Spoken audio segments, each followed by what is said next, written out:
کہ کسی شاعر کے مصرے یا شعر کو اپنے کلام میں شامل یا چسپاں کرنے کو اصطلاح میں کیا کہتے ہیں؟ اس کو تضمین کہتے ہیں، یاد رکھیے گا جی۔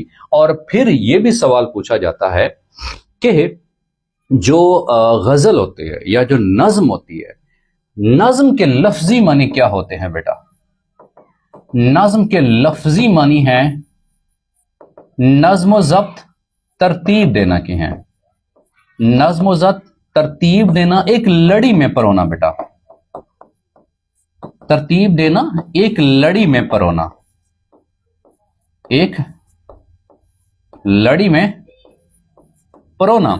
تو خوبصورت الفاظ کو خوبصورتی سے ایک لڑی میں پرونا وہ کیا کہلاتا ہے؟ وہ نظم کہلاتا ہے۔ اور یہ بھی تعریف ہے کہ الفاظ کی خوبصورت مالا کو بھی کیا کہتے ہیں؟ نظم کہتے ہیں بیٹا۔ جیسے ایک مالا ہوتی ہے نا، ہار، تو خوبصورت الفاظ کو خوبصورتی سے ایک لڑی میں پرونا، ڈالنا، اسے کہتے ہیں نظم کہتے ہیں۔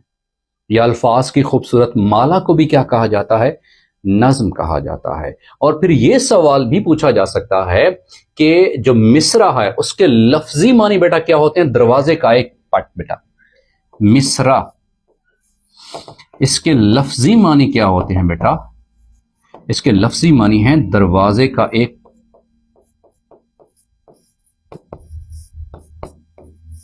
پٹ۔ تو یہ اس کے لفظی معنی ہے، یاد رکھیے گا۔ اور غزل میں جو اشعار کی تعداد ہوتی ہے ہمیشہ طاق میں ہوتی ہے، یاد رکھیے گا جی، یعنی کہ 5، 7، 9، 11، زیادہ سے زیادہ کوئی بھی ہو سکتی ہے۔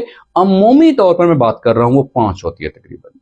لیکن جو شعر کی تعداد ہوتی ہے وہ کس حوالے سے ہوتی ہے؟ وہ طاق میں ہوتی ہے جی۔ اور کسی بھی غزل کے بہترین جو شعر ہوتا ہے اسے جو کہا جاتا ہے کہ غزل کے سب سے بہترین